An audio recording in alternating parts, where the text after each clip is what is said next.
Claro, permítame presentar a nombre de su secretario José Martín Cano. Les agradecemos mucho su participación en esta parte final de lo que corresponde a inteligencia emocional.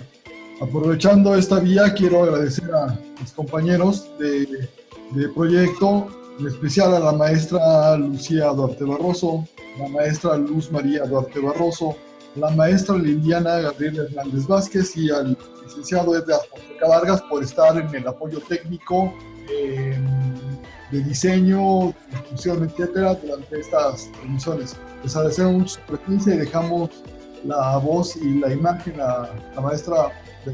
Gracias. Muchas gracias, doctor. Yo también quiero agradecer a todo el equipo. La verdad es que siempre ha sido pues un trabajo muy hermoso y yo desde acá quiero brindarles mis agradecimientos y felicitaciones. Y a todas y todos porque estamos en un momento de colaborar, de poder compartir entre ustedes y su servidora pues lo que conocemos y ese me parece una oportunidad maravillosa. Bien, sí quisiera que a través del chat me pudieran, así es un excelente equipo. Entonces, a mí sí me gustaría saber si me escuchan perfectamente para que no nos ocurra lo de la vez pasada, que luego se entrecortaba muchísimo. Ok, muchas gracias. Voy a dar lugar entonces a la presentación.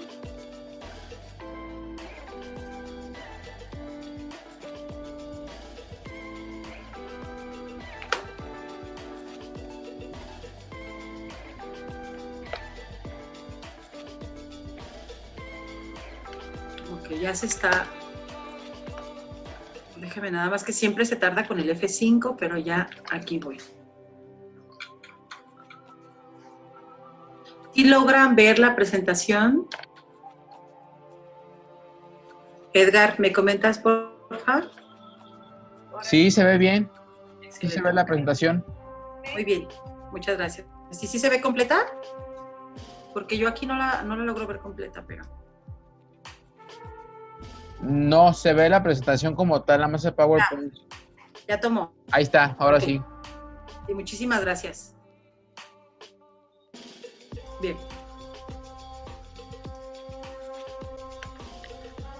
Ok, pues entonces nos vamos a dónde nos quedamos. Que ya hablamos de la inteligencia, los diferentes tipos de inteligencia, lo que es un proceso cognitivo, la relación con sus emociones, con las acciones y la depositación en el cuerpo. Entonces, voy a dar paso aquí. Ok, bueno. Retomando entonces, trayendo acá a nuestros pensamientos todo lo visto en las sesiones pasadas, podemos identificar estas dos gráficas que nos representa y nos deja ver claramente la posición de cómo sí llegar y cómo no llegamos a la autorrealización. En la que tenemos del lado izquierdo nos podemos visualizar los 4 conceptos que es el autoconocimiento, la autoestima, el autoconcepto y la autorrealización.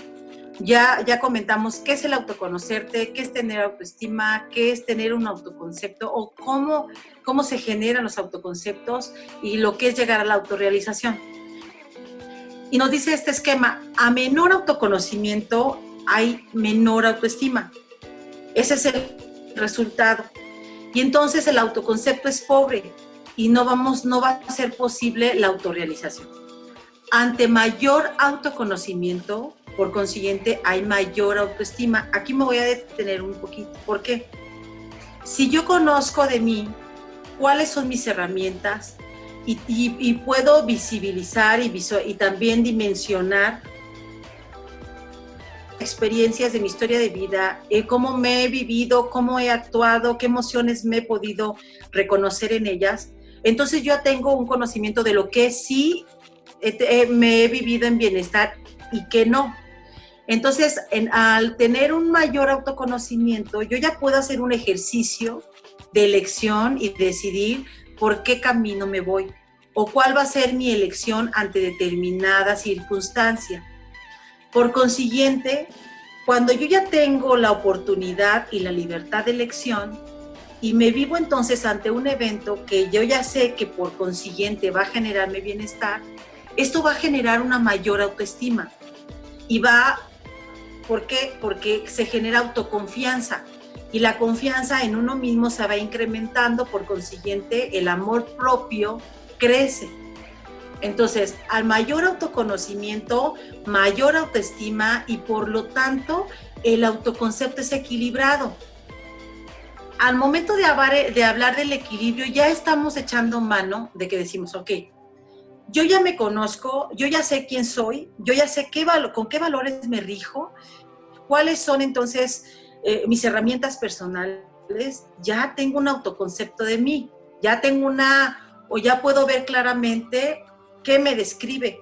Por consiguiente, como ya estoy en esta línea, va a ser más fácil, va a ser más ágil la oportunidad de poder dimensionar el concepto que tengan, la congruencia con el concepto que tienen las demás personas de mí.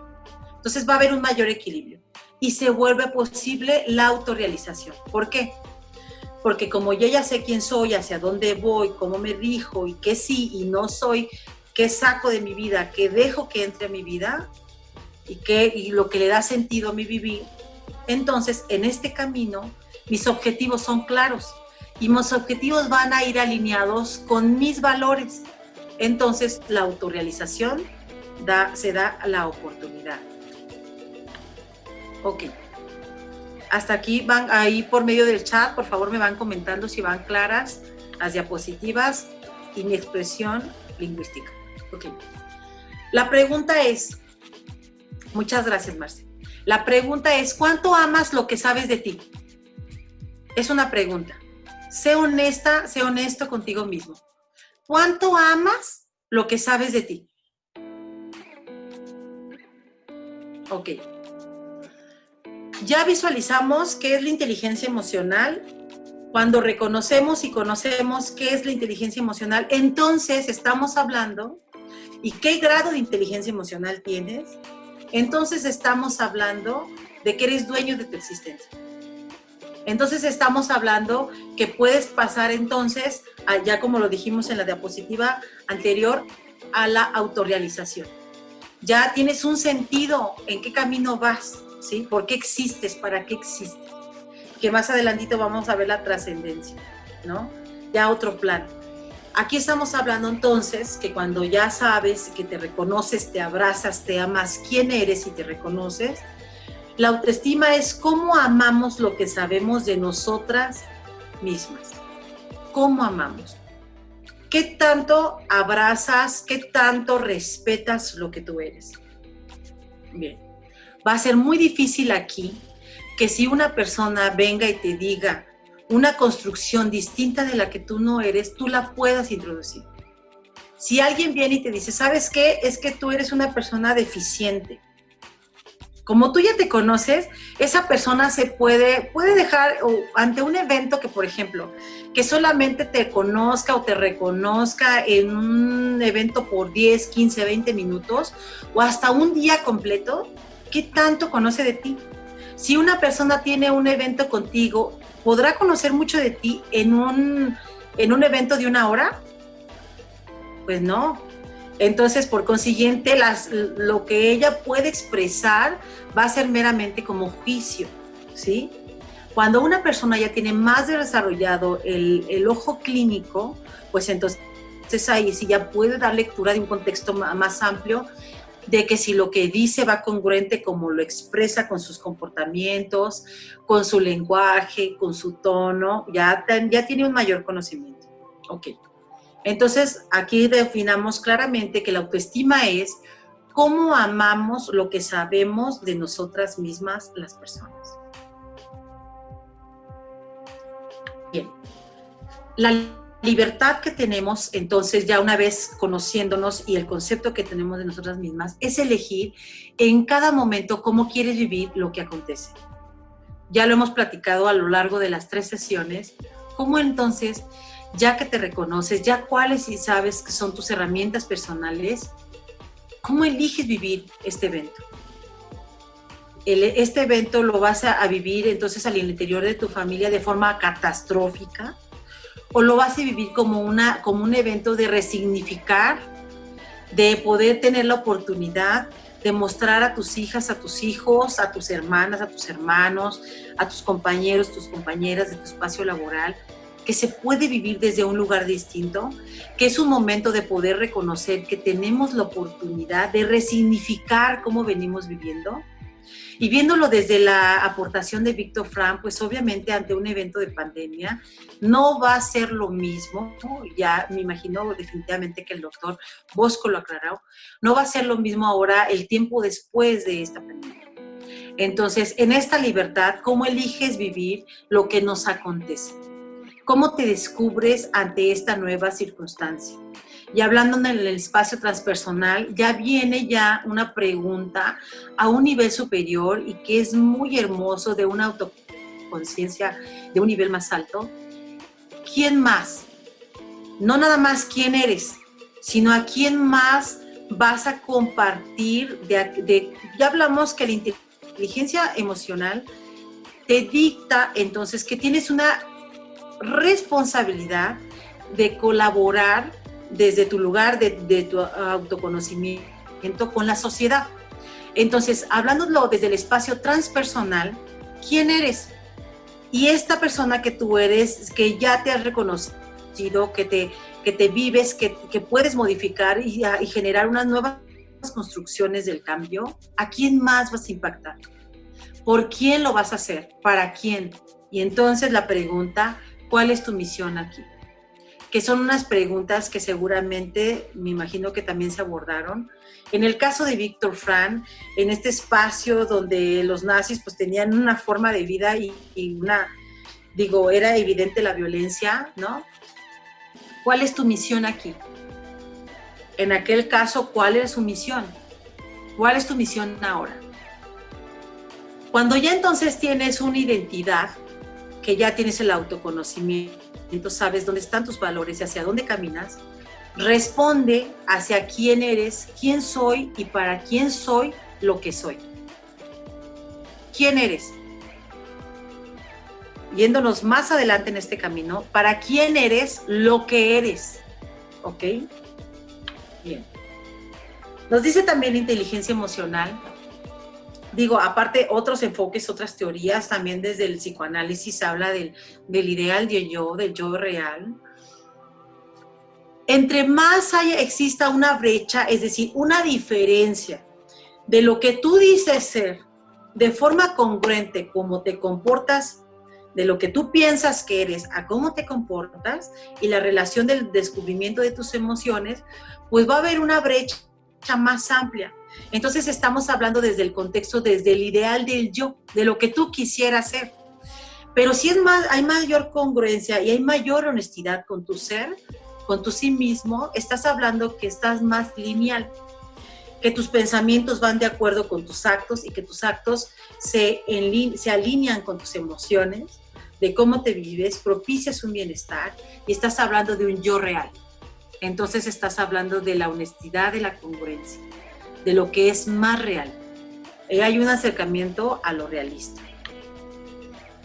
En el espacio de la inteligencia emocional, posteriormente entra el término de la rigidez emocional y la agilidad emocional. ¿Qué quiere decir esto? Tener claridad de lo que es rigidez emocional y agilidad emocional te permite identificar cómo vas a llegar al bienestar. En nuestro ámbito laboral hemos estado haciendo ejercicios de bienestar y de apoyar a las personas para crear el bienestar. Y hablamos mucho de llegar al bienestar, pero ¿cómo llegas? ¿Cómo llegas al bienestar? Si tú eres una persona que acompañas a aquellas personas que no se viven en bienestar, tú tienes que tener un ejercicio de lo que es rigidez emocional y agilidad emocional. Ahora voy a definir qué es rigidez. Es quedarte enganchada en los pensamientos, sentimientos y comportamientos por mucho tiempo que no te sirven. Si tú no tienes un espacio de autorreflexión y resulta que cada que te vives en el espacio familiar, por muchos años sigues bajo los mismos pensamientos, bajo los mismos comportamientos y con esas mismas emociones que no te sirven, tienes rigidez emocional. Entonces, hablar de agilidad emocional es permitirte, a través del autoconocimiento de tus pensamientos, vivirte desde un lugar distinto. Y cuando te cambias de lugar, estás dando oportunidad a la agilidad emocional. ¿Qué quiere decir? Que eres flexible con tus propios pensamientos, ¿sí? Resulta, aquí es un tema que es muy amplio, pero visualizando desde el espacio cultural, desde el contexto cultural, si obedeces a lo que la cultura te dice, por ejemplo, de lo que debe ser un hombre y lo que debe ser una mujer, te vas a etiquetar viviéndote en construcciones rígidas, ¿sí? ¿Por qué? Porque te dice, a ver, ¿un hombre cómo puede ser? ¿Un hombre puede ser sensible viviéndolo desde la cultura? No, culturalmente no obedece a que un hombre sea sensible. Culturalmente obedece a que la sensibilidad va del lado de la mujer. Y eso es falso.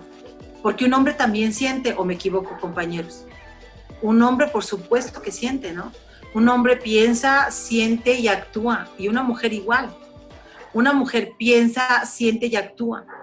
Entonces, cuando nos liberamos de estas construcciones y nos damos la oportunidad de vivirnos desde este espacio lineal, nos permitimos entonces reconocernos cuáles son aquellos pensamientos que nos abordan y que nos invaden. Y que aquellos pensamientos pueden estar depositados en nuestras construcciones y en nuestra dinámica o economía psíquica, pueden estar depositados por nuestra historia, alguna persona en nuestra historia. Entonces, cuando resignificamos aquella construcción o aquel pensamiento, somos flexibles en modificar el pensamiento, y entonces el sentimiento en el cual nos vamos a vivir va a ser distinto. Bien, entonces ahí desde ese lugar sí podemos hablar de que podemos acompañar a las compañeras y los compañeros a llegar a generar el bienestar y por consiguiente lograr con el objetivo de la escuela del éxito, ¿no? Tener éxito. Bien. Es cierto que muchos de los trabajos que hemos estado haciendo tienen que ver con visibilizar, abordar desde un estilo de vida saludable, ¿no? Aprender a no perdernos en el deseo de alguien más es poder visibilizar cuál va a ser nuestro estilo de vida. ¿Qué quiero decir con esto? El deseo del otro obedece a lo que los demás quieren de cómo yo piense, sienta y actúe, ¿sí? Aquí necesitamos diferenciar que hay que obedecer a nuestra conciencia, hay que obedecer a quién soy, a nuestra identidad individual. ¿De quién realmente soy? ¿Qué valores me rigen? ¿Cómo yo deseo conscientemente ser y elijo ser? Entonces, obedecer a un estilo de vida saludable habla de no perdernos en el deseo de alguien más. Aquí voy a compartir un dato que se vuelve prioridad a obedecer a este sentido de no obedecer al deseo de los demás. ¿De quién es responsabilidad lo que la otra persona sienta cuando nosotros actuamos de una o determinada manera? ¿De quién es responsabilidad? Es pregunta. Si me pueden compartir por el chat. ¿De quién es responsabilidad de cómo se viva la otra persona ante cómo tú eliges vivirte? Damiani, por supuesto, doctor. La responsabilidad es de cada persona. Si yo elijo, porque yo estoy alineada a mis valores, ¿verdad? Entonces yo voy a hacerme autorresponsable de cómo yo me vivo y yo elijo vivirme ante un evento. Entonces, como la otra persona con la que yo me relacione, llámese mi pareja de vida, llámese mi pareja en el ámbito laboral, llámese mi compañera en el ámbito social, es de ella, de cómo se viva, no depende de ti. Lo cierto que en el aspecto de una visión más clínica, sí necesitamos dar lectura porque podemos identificar cuando una persona está en riesgo y sobre todo identificar cuando tú te pones en riesgo. Entonces, en este espacio, todo evento que nos mueva de lugar o que podamos vivirlo como una crisis nos permite resignificar en todo momento. La crisis es una oportunidad de resignificar. Víctor Frank entonces nos dice que el estímulo, todo estímulo obtienes por consiguiente o el acto seguido es una respuesta. Pero nos dice que entre el estímulo y la respuesta existe un espacio. Y este espacio es donde te da oportunidad a ti, echando mano de tu autoconocimiento, ya reconociéndote el autoconcepto, la autoestima, la autorrealización, poder elegir cuál va a ser la respuesta. Cuando nada más te vives de forma y que a lo mejor te vas, como en la psicología de las masas, desde Sigmund Freud nos dice, pensemos en un evento de estadio, ¿no? Está el fútbol, pensamos en el fútbol, por ejemplo. Todas las personas que participan en el estadio observando el fútbol se dan cuenta cómo el comportamiento se vuelve, que obedece al comportamiento de las demás personas y se vuelve masivo. Si una persona hace la ola, ¿cómo obedecen todas las demás a la ola? ¿Verdad? Desde una participación observativa se vuelve muy enriquecedor, pero también nos permite observar que ante un estímulo tú eliges, cuando ya dices qué respuesta puedes obtener, si te paras, si no te paras, y entonces no te vas ante la borregada, porque así se nombra, ¿no? ¿Qué quiere decir esto? Ahora lo vamos y nos pasamos al espacio laboral. Si en una dinámica grupal generalmente se da la violencia y tú no tienes, puedes tú ser generador también. Que tú te quedes callada o callado, muchas personas no me reían de tal evento. La omisión y el también no poner claridad, te vas del lado del agresor, según diferentes autores, ¿ok? Porque omites.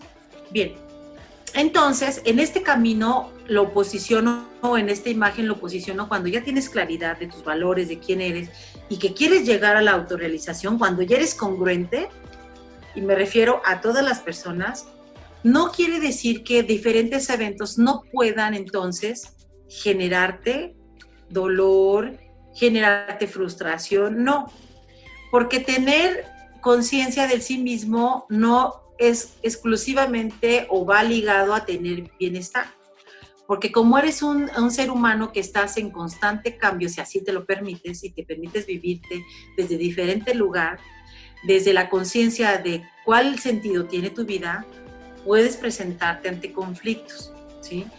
¿Qué son los conflictos? Cuando ya te enganchas con algo y entonces puedes relacionarte desde la inteligencia emocional, que el enganche ante una circunstancia es un conflicto y sería importante que revises qué es lo que te engancha ante eso. Y viéndolo desde el psicoanálisis te dice, cuando tú tienes un conflicto de alguna relación con una persona, necesitas visualizar qué estás transferenciando, ¿no? Que puede estar relacionado con tu historia de vida. A lo mejor, si tienes un conflicto con autoridad, llámese papá, hijo, madre, hija, madre, independientemente del sexo, puede ser algo no resuelto, que se quedó ahí como conflicto no resuelto, ¿no? Y lo pasas a la edad adulta y resulta que tienes conflictos con tu jefe, con tu jefa. Puede ser que estés posicionando, que estés transferenciando un evento de tu historia personal. Entonces, el autoconocimiento te da una oportunidad muy hermosa de poder resignificar para que tú llegues al bienestar. Ok, en esta economía dinámica de poderte vivir desde la inteligencia emocional, te dice y te da la oportunidad, la agilidad emocional te dice, muéstrate y distánciate. ¿Qué quiere decir esto? Tú permítete reconocerte quién eres realmente, ¿no? No trates del yo ideal, yo qué quisiera hacer, no. Permítete reconocerte. Y una vez que te reconozcas, ponlo en la mesa, por así decir. Este soy yo. De esta forma yo actúo. Yo soy muy crítica, yo juzgo a las personas. Yo cuando voy a un ámbito no me gusta relacionarme con las personas. Tengo miedo a hablarle a mujeres. Tengo, no sé, diferentes ejemplos, ¿no? Entonces, posiciónalo enfrente de ti, distánciate de tus pensamientos, de tus emociones, para que puedas tener mayor claridad y eso te permita dar paso a la agilidad emocional. Entonces, la agilidad emocional también te dice que es la capacidad de tolerar los altos grados de estrés y sobrellevar contratiempos. Yo aquí abonaría un poquito más desde mi experiencia que Cuando te vives en estrés es porque hay algo, desde mi punto de vista, que está generando mayor intensidad a cómo tú resuelves algún evento. Por consiguiente, cuando tú no tienes o has echado mano de todo tu conocimiento, te vas a vivir en estrés.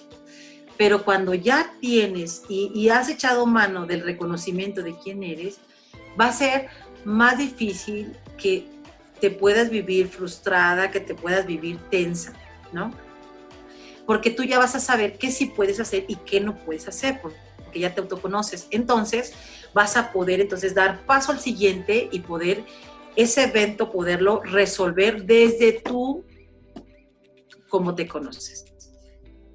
Bueno, acuérdate que la autoestima, dijimos, es abrazar y reconocer quién eres. Y no intentar ser quien no eres, ¿ok? Ok. Desde el enfoque cognitivo, ya nos habla desde las distorsiones cognitivas, nos da diferentes líneas de cuáles son las distorsiones cognitivas, ¿no? Unas ejemplificaciones. Nos dice que es el pensamiento polarizado, el perfeccionismo, el pensamiento catastrófico, la visión de túnel, el maximizar lo negativo, descalificar lo positivo, atención centrada en satisfacer al otro, la atención centrada en sí mismo. Aquí no estoy hablando de la conciencia del sí mismo, sino que tú estás dimensionando que todo lo que sucede a tu alrededor tiene que ver contigo, ¿no? Ah, no, sí, es que aquel malestar de mi compañero fue por lo que yo hice, ¿no? Y no todo es así, no todo funciona al alrededor de sola una persona. La autoevaluación negativa, las conclusiones apresuradas, el razonamiento emocional, la lectura de mente, la predicción del futuro, la anticipación negativa, el pensamiento rotulador, deberías, exigencia excesiva. Acá quiero hacer la diferenciación del deberías del querer, ¿no? Cuando te vives del de deber, es que yo debo. Es muy diferente que digas, yo quiero. Cuando tú hablas, yo debo, lo vives más como una exigencia, como una obligación. Y es como si hubiese una barrera y una fricción en que no quiero tanto, porque lo estás viviendo desde el deber. Tiene mucho que ver con las construcciones. Es que tú debes hacer esta tarea, ¿no? Y la exigencia excesiva, entonces si tú lo vives desde el querer, cuando tú eliges hacerlo, fíjate, desde el autoconocimiento, cambia la perspectiva y entonces fluyes más fácil. La baja autoestima de la confianza y atribuir culpas. Atribuir culpas tiene mucho que ver con, aquí voy a pasar a unas ejemplificaciones. Atribuir culpas es que depende de que este curso que estamos haciendo no se llevó a cabo por esto, ¿no? Generar culpas. Depende de que yo me siento mal y porque tú no trajiste o no hiciste de comer. Depende de que yo me siento triste porque no llegaste temprano. Posicionamos en el otro la construcción de que algo resulte bien o mal. Y posicionarnos desde la construcción bien o mal, estamos limitándonos solamente a obedecer a un yo castrador. Ok. Bueno, hablando desde la dinámica de las tópicas, desde Sigmund Freud, estaríamos hablando de obedecer a mandatos desde lo bueno y lo malo. Bien. Los ejemplos, entonces, aquí haciendo a las distorsiones cognitivas, es nadie me quiere, soy tonto, me va mal con las mujeres, sé que se están riendo de mí, nada me resultará bien en la vida, a quien no le gusta mi trabajo, a alguien no le gusta mi trabajo, por tanto seguramente a la mayoría de mis compañeros no les gusta mi trabajo, yo no le gusto a ella me hace enojar, me va a ir mal en el examen, ellos me bajan la autoestima. Y abajo pongo entre paréntesis, ejemplificando, haciendo referencia a la distorsión, por ejemplo. Yo no le gusto a ella, es posicionarte desde la lectura del pensamiento. ¿Alguien puede leer el pensamiento de otra persona? Porque hasta el momento yo no lo he logrado. He logrado dar lectura del discurso de una persona, ¿sí? De su comportamiento, y cuando la voy conociendo y cuando me da la oportunidad de conocerla, poder entonces identificar desde dónde se lee, desde dónde se reconoce. Otro ejemplo, por ejemplo, nadie me quiere.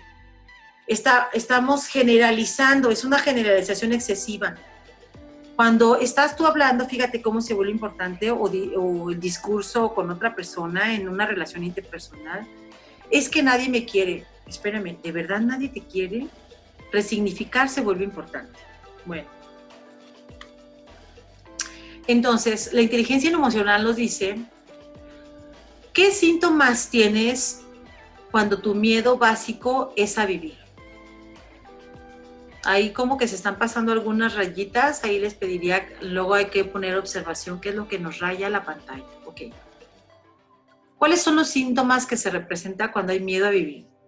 Falta de compromiso con lo que haces, una búsqueda permanente de nuevos inicios, es decir, no te vas en la misma línea de lo que tú ya sabes que eres, temor a la exploración continua, es decir, que te quedas como un espacio más, pero desde el aislamiento, una sensación de aburrimiento, ¿ok? Estos son síntomas de cuando te da miedo a vivir. ¿Cuáles son los del miedo a morir? Evitas los riesgos, valoras ante todo la seguridad, ofrecerás resistencia al cambio, es decir, que te vives resistente a vivir nuevas experiencias, te vives convencionalmente en lo tradicional, no das oportunidad a las nuevas oportunidades, a lo nuevo, negarás el miedo, ¿qué quiere decir? Si eres una persona, el miedo te da la oportunidad de darte cuenta de que estás ante algo nuevo, ¿no? Y cuando tú dices, es que yo nunca tengo miedo, estás evadiendo el miedo, porque el miedo es una emoción que existe en el ser humano. Entonces lo evades, si lo visibilizamos desde la pasión de Descartes, de cómo nos hablaba de las diferentes expresiones, y desde, por ejemplo, el filósofo de Aristóteles, nos dice claramente que el miedo es una manifestación y se puede manifestar en diferentes expresiones artísticas. Entonces, si tú evades el miedo, lo niegas, estás teniendo, desde la inteligencia emocional, te dice que es un miedo a morir. Serás crítico con la vida de otros sin reconocer y tener la concentración en la tuya misma, y necesitarás el control. Si eres una persona que estás con la necesidad constante de tener control, es importante que te autorrevises. Ok. Bien. Hablándolo desde la inteligencia emocional. Lacan nos dice que es otra expresión que quiero aquí tomar a consideración para visibilizar la dinámica institucional. El mimetismo nos dice que ciertos animales tienen el hábito de adoptar las figuras y colores en tu entorno, y que esto obedece a la protección de los predadores. Si lo visibilizo desde mi experiencia clínica y las diferentes historias que he tenido y he podido reconocer, hablando desde la violencia, echa mano de, por ejemplo, en el agresor. Cuando una víctima, ¿cómo se vive, no? Puede haber después un cambio de roles, ¿no? Después puede la víctima aprender a través, cuando hay una mayor violencia, a ser agresora, por supuesto. Y estamos hablando de una mayor violencia. En un grupo y en una dinámica de trabajo, aquí yo dejaría a la consideración de todas y todos, en una dinámica y un grupo de trabajo, pensemos en cuando una persona utiliza abuso de poder, es decir, es violenta, ¿no? Porque está generando abuso de poder. El abusar del poder es ejercer ese poder que tiene en contra, generando daño a una o varias personas. Llega a suceder que algunas personas llegan a mimetizar este sentido. ¿Qué quiere decir? Que una forma de mantenerse protegidos es volcándose del lado del agresor. ¿Por qué? Porque si te vas del lado del que agrede, entonces, de la persona que defiende su punto de vista, que es más consciente de sí misma, va a haber entonces una lucha, ¿no? Y esta lucha, hay muchas personas que se sienten como débiles ante esta circunstancia por la falta de autoconocimiento, de autoestima, entonces se van de aquel lado. Bien, en mi experiencia, lo que yo reconozco. Entonces nos dice que la construcción del yo, nos dice Lacan, que son aquellas imágenes especulares, la comunicación telepática, la vigilancia y la persecución externa. Entonces entra aquí en tela de juicio la diferencia de uno mismo con el otro. Hay que hacer una diferenciación. Sí, sabernos que vivimos en sociedad, que somos un ser social, pero necesitamos generar la diferenciación del uno mismo, de un ser, de un yo con el individuo, con el otro. Entonces, un yo ya en un espacio social, si generamos un juicio de la diferenciación, tenemos mayor claridad. Sigmund Freud nos dice que el síntoma se une a la conversación. Entonces, aquí hablándolo y si podemos relacionar lo que es la inteligencia emocional desde las diferentes teorías. Si Freud nos dice que el humano y mostrará que las propias sensaciones físicas se limitan. Por eso quiero hablar la acción de cómo se vuelve importante una acción no único, no exclusivamente desde el aspecto médico, sino que necesitamos abrir el contexto y visibilizar que un ser humano, una persona, o necesitamos dar lectura de un contexto más amplio, no solamente físico, sino de la salud mental. El reconocimiento de la relación de sus emociones en diferentes espacios, lo voy a posicionar aquí en 4 espacios. Los pensamientos, las emociones, el comportamiento y la excitación del cuerpo. Entonces, en el trabajo, lo voy a ahora que estamos haciendo ejercicios para generar bienestar, poder mencionar esos 4 aspectos. Bien, entonces, si estamos en el seminario de sentido de vida y con inicio en el ejercicio, reacción y efecto los procesos contienen una función importante de la persona, todas las actividades mentales, el papel diario, los tipos del medio y la respuesta de las emociones. Actúen de cosita, podemos echar mano también emocional. Cómo ellos, actividades mentales, tienen un estímulo, forman una parte de mediación con el medio de la persona y cómo aquel estímulo genera una respuesta. ¿Te dan cuenta? Algo estimula, como dice Víctor Frank, algo estimula, entonces hay una respuesta. Víctor Frank dice, hay un espacio entre el estímulo y la respuesta. Y ese espacio, cuando tú quieras autoconocimiento, cuando tú elijas cómo responder. ¿Ok? Bien. Estamos viendo que diferentes personas les ¿qué necesitamos abonar? ¿Qué necesitamos visibilizar? La resolución de problemas, cómo resuelve la persona sus conflictos, cómo forma sus conceptos, su memoria, su imaginación. Desde el estudio y el libro que aporta la doctora Ana María Chávez, como ya les comentaba, nos habla y nos dota de una guía que es muy amplia, pero solamente aquí yo me quedé con un esquema muy breve, de verdad, desde los procesos cognitivos, pero nos habla de una guía, ¿no? Y ella la da en su libro. Entonces, en los procesos cognitivos, para tenerlo como guía, es importante dar curso del pensamiento, lenguaje, orientación temporal, maniobras cognitivas y por otro lado, los sentimientos y las actitudes. Y si podemos hacer, entonces, viéndolo desde un camino del sentido de vida, aquí es importante poder visibilizar dónde está el curso de tu pensamiento, cuál es tu lenguaje obedece a tus pensamientos, está en línea y es congruente con tus pensamientos, tus emociones y tus comportamientos. ¿Dónde está tu orientación temporal, tus maniobras cognitivas y el reconocimiento de los sentimientos y las actitudes? Por mi parte, en esta presentación sería todo y quisiera dar espacio y abrir los micrófonos, por favor, de todas y todos. Dice la doctora aquí, Rosalí, cómplice por omisión. Totalmente de acuerdo, doctora. Entonces, me gustaría, si alguien quisiera participar, colaborar, porque aquí yo daría cierre con mi intervención en el seminario. Con inteligencia emocional, abordándolo también desde un poquito de diferentes teorías.